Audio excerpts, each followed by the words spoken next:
sini gue mau bongkar strategi investasinya para konglomerat ya. Dan apa sih bedanya konglo itu mainin duit sama kita orang-orang biasa. Jadi ini sebenarnya materi yang gue udah pikirin dari lama, karena ini adalah satu hal yang gue terobsesi dari kecil. Jadi gue sempat pelajarin semua konglomerasi dari Indonesia sampai di luar negeri. Jadi gue sebutnya high performing conglomerates. Dan gue lihat gimana caranya mereka kerja. Dari gue tracking semuanya. Keluarganya Salim, keluarganya Sinarmas. Kita lihat di luar seperti Jack Henry, Danaher, Ametek, Berkshire Hathaway, Constellation Software. Gue lihat konglomerasi ini, cara mereka mainin capitalnya atau cara mainin uang itu rata-rata mirip dan strateginya sama. Di sini nanti gue bakal outline strateginya, gimana caranya kita bisa membuat wealth atau kekayaan ya. Kekayaan itu adalah aset yang bisa kerja untuk kita di saat kita tidur. Makanya konglomerat itu bisa kaya karena mereka punya bisnis, mereka punya bagian dari bisnis antara mereka fully own atau mereka punya minority stake yang mereka nggak kontrol. Jadi mereka punya bagian dari bisnis yang sangat besar. Itu bisnis itu menghasilkan cash flow yang dipakai sama mereka untuk beli bisnis-bisnis yang lain lagi. Nah tapi pertanyaannya, ini kenapa sih gue sebenarnya bikin video-video seperti ini? Jawabannya adalah gue mau bikin ya YouTube channel gue ini adalah sebagai ajang pembelajaran gue sendiri. Karena biasa kita tahu kalau misalnya kita ngajarin orang, misalnya di sekolah ngajarin teman kalian tentang materi, kalian akan jadi lebih pintar. Jadi gue pengen YouTube channel gue yang kalian lihat ini itu adalah sebagai diary gue personal. Dimana gue lihat, oh Timothy itu waktu umur 22 tahun waktu itu, sekarang ya, mikirnya tuh masih segini. Nanti gue pengen lihat 2 tahun lagi, oh gue bakal ngeliat, oh dia waktu itu masih belum berkembang nih gitu. Jadi gue mau ngukur sebenarnya knowledge gue pribadi di dunia capital market, di dunia keuangan, dan di dunia bisnis. Jadi sejauh mana gue akan taruh semuanya di sini. Dan kalian lihat video ini gue nggak punya kewajiban ya untuk ngajarin kalian apapun. Di sini gue gue cuma pengen sharing karena gue punya keresahan yang sangat mendalam terhadap sistem edukasi sekolah. Gue rasa hal-hal kayak ini tuh nggak pernah diajarin di sekolah karena gurunya juga nggak ngerti, dosen-dosennya juga nggak ngerti. Kita diajarin pelajaran-pelajaran yang nggak ada gunanya. Jadi itu kenapa kalau gue punya satu misi di dunia, gue pengen rusakin edukasi sistem di Indonesia. Jadi di sini ya, gue tuh kan gue bilang tadi dari kecil gue terobsesi untuk melihat namanya capital structure. Jadi cara uang bekerja itu gimana? Ini gue akan sharing karena dari pertama yang menginspirasi gue pertama kali terjun ke dunia capital market itu adalah tokoh namanya Warren Buffett. Jadi kita akan bahas dari Warren Buffett dulu. Dari awal tuh gue terobsesi ngeliat gimana caranya dia bikin namanya Berkshire Hathaway ini. Orang banyak bilang dia cuma beli saham Coca-Cola. Tapi apakah itu hal yang benar? Gitu. Jadi gue pelajarin secara dalam. Kalau kalian tanya, semua annual reportnya Berkshire Hathaway, gue udah pernah baca. Lu tanya semua buku tentang Warren Buffett, dari buku yang gampang kayak Snowball, Essays of Warren Buffett, The Warren Buffett Way, Robert Hagstrom yang tulis, semua itu udah pernah gue baca. Gue baca buku tentang Warren Buffett totalnya hampir 100 mungkin lebih dari bahasa Indonesia dan bahasa Inggris. Gue selalu ngajarin kalian, kalau misalnya gue mau contek hidup seseorang, gue lihat orang nomor satunya. Sekarang gue lihat, siapa capital allocator paling jago di dunia? Ya, yang pindah-pindah uang tuh paling jago di dunia. Jawabannya simple, semua orang tahu, Warren Buffett. Revenue per employee-nya paling tinggi. Berkshire Hathaway itu headquarter-nya cuma 19 karyawan. Kalian bayangin. Itu perusahaan 600 billion US dollar. Hampir setengah triliun lebih. Cuma dengan 19 karyawan. Seberapa efektif dan seberapa efisien perusahaan itu. Ya. Kantornya nggak gede, cuma di Omaha aja. Jadi ini edukasi-edukasi yang gue sampein di sini, itu lu nggak bahkan ketemu di tempat lain. Karena ini semua dari otak gue sendiri. Ya. Jadi gue tuh punya notes. Jadi gue ada buku di sini. Kalian lihat. Ini buku tuh isinya, jadi setiap kali gue belajar, gue biasa tulis apa yang gue tahu di sini. Jadi ini notes udah gue bikin lama ya. Ini notes dari tahun berapa ya? 2016 kayaknya. Tapi gue cuma tulis yang super penting dan ini ya gue bakal bahas di sini. Itu hampir semua yang gue tulis di buku itu. Jadi ini pelajaran gue pribadi selama 8 tahun terakhir. Kalau kalian lihat ya, capital structure kita lihat yang mirip-mirip perusahaannya bahkan di Indonesia. Di Indonesia itu ada perusahaannya Pak Sandiaga Uno dan Edwin Surajaya. Kebetulan gue udah pernah ketemu dengan beliau. Jadi gue lumayan tahu cara kerjanya gimana. Saratoga itu kita lihat mirip banget sebenarnya dengan Berkshire Hathaway. Jadi sebenarnya Saratoga itu nyontek. Jadi kalau kalian lihat banyak konglomerasi di dunia, bahkan selevel Constellation Software-nya Mark Leonard, itu beliau itu nyontek Warren Buffett punya Berkshire Hathaway. Jadi kalau mau nyontek seseorang, gue biasa cari yang nomor satu kalau gue mau nyontek orangnya. Ya, gue selalu ngeliat cara dia main itu kayak gimana. Nah, gue kan selama ini dalam misi untuk mencari apa ibaratnya vehicle yang bisa ngasih gue paling banyak uang. Jadi gue waktu itu cari dan gue nemuin yang namanya hedge fund. Jadi kita kelola uang orang bisa titip uang di kita kelola bagi management fee 2-20%. Bisa di structure di Singapura atau di structure di Cayman Island. Nah, fund ini kan ada banyak. Strateginya ada market neutral, ada misalnya fund yang leverage buyout kayak private equity, ada fund venture capital yang kita masuk di misalnya pre-series A, terus masuk series A lagi top up, kita jadi lead investor. Jadi itu ada macam-macam ya. Jadi kita bisa antara jadi hedge fund yang kita main di public market, kita juga bisa main jadi bond trader, kita bisa main di private equity, ataupun di venture capital. Nah itu gue pikir cara paling cepat untuk jadi kaya. Sampai gue waktu itu ada di salah satu acara venture capital. Ini kebetulan banget, gue datang waktu itu, disuruh datang pagi-pagi, gue datang. Di situ ada salah satu pembicara dari Singapura. Dia adalah managing partner dari salah satu private equity firm paling besar di Singapura. Dan dia bilang kayak gini, karena waktu itu sempat akhirnya gue dapat makan siang bareng sama beliau. Beliau ngomong hal ini ke gue yang benar-benar ubah cara mikir gue. Waktu itu cita-cita gue adalah gue pengen punya fund sendiri. Ya. Jadi gue mau kumpulin uang sendiri, gue pakai uang gue sendiri, gue bikin fund sendiri. Tapi setelah gue ngobrol sama beliau bilang adalah, semua ya, misalnya fund itu kan ada dua structure-nya, general partner, GP sama LP. Semua GP ini ya, yang ngurus uangnya LP, lu mau ngomong Pershing Square, kayak lu mau ngomong Bill Ackman dan lain-lain, itu semua mereka adalah babu dari LP-nya. Artinya apa? Fund itu adalah istilah keren untuk kita ngelola uang orang. Karena dengan structure 220 yang paling diuntungkan adalah LP ini. Jadi dia punya buku, kalau gua nggak salah namanya Map of Money. Jadi dia nge-tracking ya, dia nge-tracking antara uang-uang LP ini. LP paling besar itu siapa aja? Ya, jawabannya Sovereign Wealth Fund ya. Itu misalnya itu dana uangnya dari negara. Contohnya misalnya Temasek atau GIC Singapura. Indonesia itu punya Indonesia Investment Authority, SYF Indonesia. Dan kita bisa lihat ada endowment seperti kampus ya, ada Harvard, Yale. Nah, di situ gue belajar banyak tuh tentang cara kelola uang dari endowment. Gue selama ini kira kampus itu investasinya itu lebih kayak santai ya. Tapi kampus itu sangat-sangat agresif. Kalau kita pelajarin Yale model ya, Yale punya endowment fund, itu sangat-sangat agresif. Bahkan Harvard pun agresif. Harvard tuh tahun lalu, kalau gue nggak salah, returnnya 20-30% per tahun. Mirip-mirip sama Warren Buffett. Dia invest banyak di absolute return fund, di private equity fund, dan juga di venture capital. Cash-nya sama bonds-nya sangat-sangat amat sedikit. Nah, ini gue akan kasih tahu kalian kenapa obligasi atau investasi yang aman itu adalah justru investasi terburuk yang nggak pernah dilakukan sama konglomerasi manapun. Konglomerasi never buy bonds. Nggak pernah beli obligasi ataupun surat hutang. Nah, gue breakdown ya punya Warren Buffett, strukturnya kenapa dia nggak akan pernah beli bonds. Nah, sekarang tapi pertanyaannya apa hubungannya antara LP ini sama konglomerasi? Nah, ini yang gue lihat ya. Kenapa kita lihat misalnya perusahaan asuransi ya. Ini ada mainly asuransi, perusahaan seperti universitas. Ya, universitas kita orang bilangnya bukan perusahaan, tapi for the sake of this video, let's say universitas adalah sebuah perusahaan ya. Kenapa mereka itu bisa invest sangat agresif? Jadi kalau kalian tahu ya, salah satu fund-fund awal di Indonesia venture capital itu namanya Sistek. Kenapa gue tahu? Karena itu yang punya adalah Niko Wijaya, beliau adalah salah satu mentor gue juga. Sistek ini adalah uangnya, salah satunya adalah dari endowment fund. Jadi kalau kampus itu kan, mereka kan dapat free cash flow dari tuisi muridnya.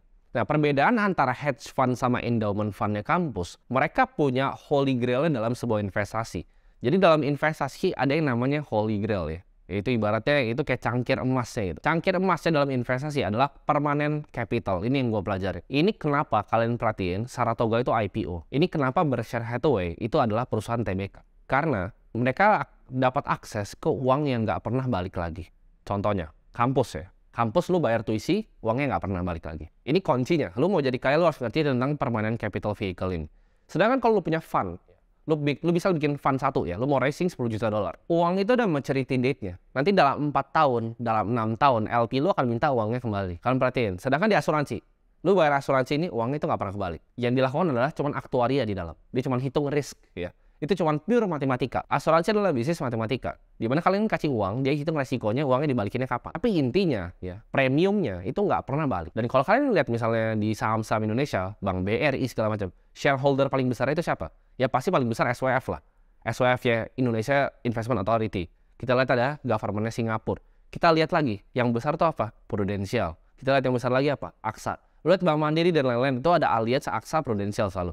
Kenapa? Karena uangnya kalian pakai untuk bayar premi, sama mereka dipakai untuk beli equity. Ya. Jadi itu adalah permanent capital vehicle. Berkshire Hathaway bisa besar itu bukan karena dia invest saham doang.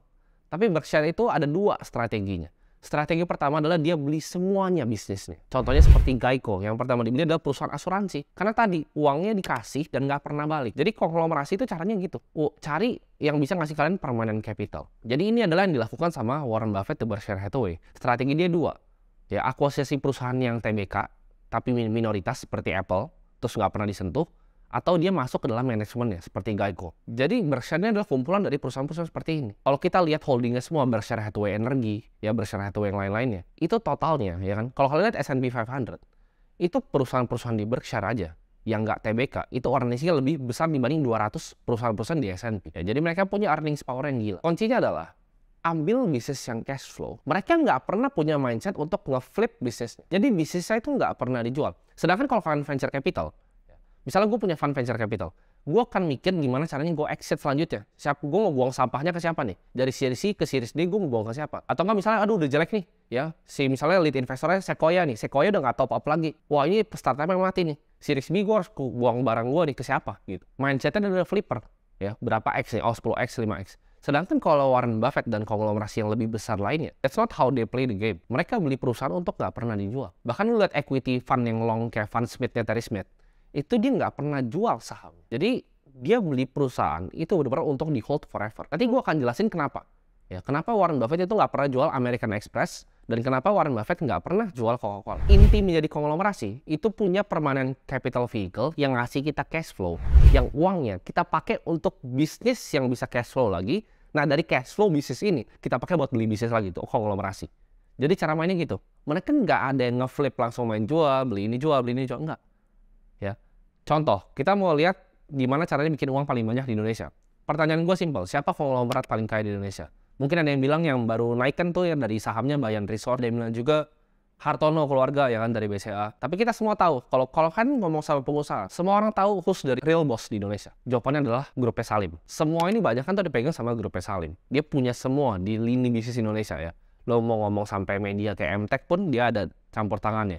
Mau tambang sampai bumi itu dia punya campur tangannya. Nah, kita lihat tahun krisis 98. Salim tuh punya dua perusahaan paling besar, yaitu Bank BCA yang akhirnya dilepas ke Hartono dan Indofood. Ini kan sebenarnya pilihan tuh. Ya, kalau kalian benar-benar tracking secara dalam, ini pilihan. Antara dia mau buang yang mana waktu itu. Karena dia cuma bisa selamatin satu. Yang diselamatin yang mana? Apakah BCA? Yang diselamatin itu Indofood. Kenapa? Kalian perhatiin, orang kaya di Indonesia banyak kan cuma dari dua, media sama retail. Jadi kenapa dia selamatin Indofood? Karena Indofood waktu itu lebih cash cow. Jadi apakah tapi kekayaan Salim itu holdingnya adalah di Indomie? Bukan. Indomie itu adalah cash cow dia, Indofood. Ya. Indofood adalah cash cow-nya. Tapi real company-nya, kenapa nggak bisa divaluasi di Indonesia? Karena holdingnya nggak di Indonesia. Jawabannya holdingnya di Hong Kong. Kalian lihat, kalau kalian mau dapat gambaran seberapa uangnya Salim besarnya, kalian cari di Google, coba tentang First Pacific. Itu adalah holdingnya grupnya Salim. Lo kan lihat, investasi itu nggak cuma di Indonesia. Ada di Thailand, di Vietnam, di Southeast Asia banyak banget, bahkan sampai di Hong Kong. Jadi mereka bikin holding company kayak Berkshire Hathaway dan di IPO-in di Hong Kong. Untuk dapat apa? Karena kalau lo IPO perusahaan, lo dapat dana segar dari publik. Ya. Dengan lo punya perusahaan IPO, gampang. Lo mau nyari duit, lo bisa right issue. Lo mau nyari duit, lo bisa private placement. Itu uang yang dipakai permanent capital untuk akuisisi bisnis lagi yang ngasilin cash flow lagi untuk akuisisi bisnis lebih banyak lagi. Jadi ini kayak snowball, tambah lama tambah besar. Itu adalah compounding vehicle yang asli, yaitu beli bisnis untuk nggak pernah dijual. Ini gua akan contohnya, konglomerasi nggak sebesar Berkshire, tapi ini mungkin sahamnya menarik. Kalau kalian banyak investor saham US, kalian harus tahu tentang saham yang tikernya CSU, namanya Constellation Software. Jadi ini perusahaannya, ini kayak Berkshire, tapi dia cuma beli vertical SaaS software. Vertical software itu maksudnya apa? Itu perusahaan yang niche di satu industri yang dipakai terus. Jadi dia beli ya perusahaan-perusahaan software ini. Jadi kan kalau perusahaan software itu kan biasa ada recurring revenue-nya. Jadi kalau software itu setiap bulan langganan berapa? Nah, Constellation Software ini kerjanya cuma beli perusahaannya, udah. Terus dia nggak pernah jual. Jadi dia beli perusahaannya dari orang yang bikin perusahaan softwarenya, udah. Dia tetap jalanin kayak biasa aja gitu. Jadi dapat uang per bulan, recurring-nya atau per tahun, uangnya diambil lagi sama dia beli lebih banyak perusahaan software lagi. Dia sekarang punya 500. Lu bayangin 500 perusahaan software. Dia cuma pernah jual satu, itu pun dia nyesel dibilang dijual. Kalau kalian baca annual report-nya, dibilang dia nyesel jual satu itu. Jadi perusahaan software ngasilin uang, dia pakai untuk beli lagi. Nah, kalian bisa aplikasi ini di industri yang berbagai macam. Jadi itu cara kita bisa jadi sebuah konglo. Kenapa pertanyaan konglomerat nggak ada yang pernah ibaratnya cuma ngeflip bisnis? Karena it's nothing money buat mereka. Mereka butuh uang yang panjang. Nanti gue akan kasih tahu ya, kekuatan dengan holding equity dalam jangka waktu yang panjang. Ini gue bakal bedahin annual report-nya Berkshire Hathaway yang tahun paling baru. Gue bakal tunjukin ke kalian, itu Warren Buffett yang ngomong sendiri strateginya. Jadi secret sauce-nya tuh dia yang bocorin sendiri. Dan ini dicontek sama semua orang ini. Gue percaya ya Saratoga Group itu pasti nyontek Berkshire Hathaway. Gue percaya Constellation Software pun itu nyontek Berkshire Hathaway. Sampai gue percaya First Pacific Salim pun nyontek Berkshire Hathaway. Cara mereka manage capital allocation. Lo akan bisa ketemu model ini ya di semuanya. Ya, dan jadi model operational excellence ini dan capital allocation yang disiplin. Jadi ini beberapa nama yang kalian mungkin bisa googling sendiri. Namanya Danaher, ya kalian bisa cari Ametek, kalian bisa cari Jack Henry. Itu semua perusahaan-perusahaan konglomerasi yang modelnya mirip kayak yang gue omongin sekarang. Jadi seumur hidup gue, ini yang gue lakuin ya. Dari dulu cita-cita gue cuma mau punya 1 triliun. Jadi gue cari cara paling cepat untuk dapet ini atau cara paling make sense. Gue sekarang mikir caranya adalah dengan gue punya ya semacam konglomerasi kecil di industri yang gue tajam. Dengan gue membeli aset-aset yang gak akan pernah gue jual lagi. Yang ngasilin uang ya atau dari capital gainnya gue ambil untuk beli aset-aset lagi. That's how they play the game. Jadi gue akan bahas ya konklusi di sini sebelum kita jump in ke annual letternya. Gue bakal kasih secret sauce-nya. Yaitu pertama, untuk kita build yang namanya kekayaan, kita harus punya piece of a business. Kita harus punya bagian dari bisnis antara bisnis kita sendiri atau bisnis orang lain yang kita investasikan. Penting, harus punya bisnis. Lu nggak bisa tukar waktu lu dan jadi kaya.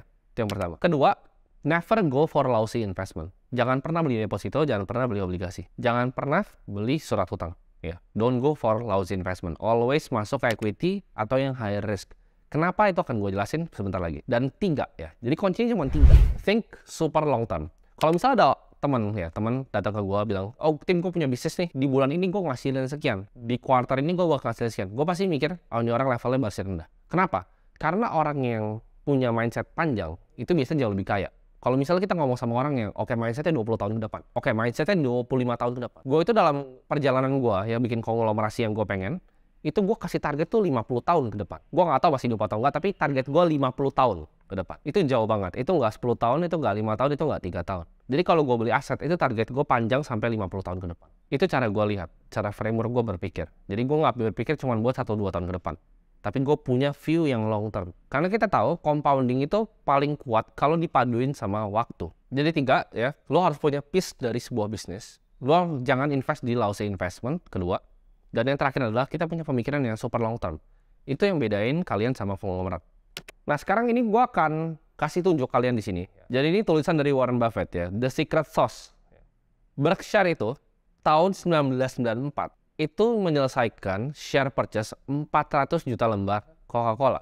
Ya 400 juta lembar Coca-Cola. Harganya waktu itu 1,3 miliar US dollar. Ini tahun 1994. Ya. Abis itu dia nggak pernah beli lagi. Kalian cek sampai sekarang di portofolionya itu masih sama. Ya, 400 million shares. Ini maksud gue kenapa jangan pernah beli obligasi. Ini kata-kata dia sendiri. Cash dividend yang dia receive dari Coke tahun 1994 itu 75 juta dolar. Ya. Jadi kan perusahaan itu kan menghasilkan laba. Simpel ya, misalnya Coca-Cola. Kan gue contohin Coca-Cola biar kalian gampang banget ya ngertinya. Coca-Cola itu kan jualan kayak Coca-Cola. Dia kan ada marginnya itu. Jadi dia ada profitnya setelah dia jual ke orang, dia bayar karyawan semua, ada yang namanya net profit. Nah kalau perusahaan TBK rata-rata, net profit ini bisa dipakai antara untuk retain earnings, untuk kembangin perusahaannya, atau dibagi sebagai dividen. Tapi perusahaan yang sudah konsisten earningsnya biasanya bagi-bagi dividen. Nah Coca-Cola ini adalah salah satunya.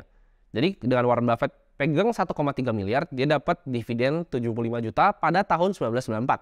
Ya. Di tahun 2022, dividennya berapa? Ada yang bisa tebak nggak? Kan tadi 75 juta. Dividennya tuh naik sampai 704 juta. Lu bayangin. Jadi tahun 1994, dividennya 75 juta. Ya. Tahun kemarin, dividennya 700-an juta dolar. Dengan uang yang sama 1,3 miliar US dollar.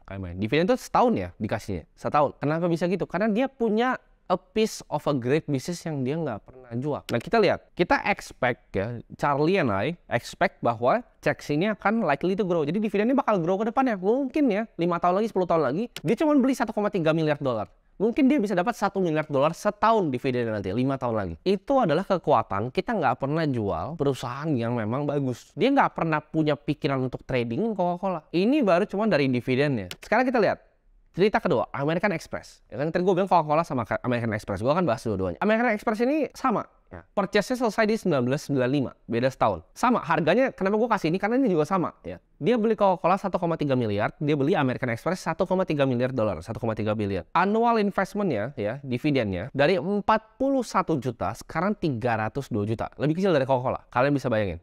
Dari 41 juta, sekarang 302 juta per tahunnya. Nah, orang bilang kan, tapi ini kan dividen doang, apa spektakulernya? Karena kan taruh uangnya juga gede. Betul. Tapi yang kalian belum lihat juga capital gain-nya. Ya.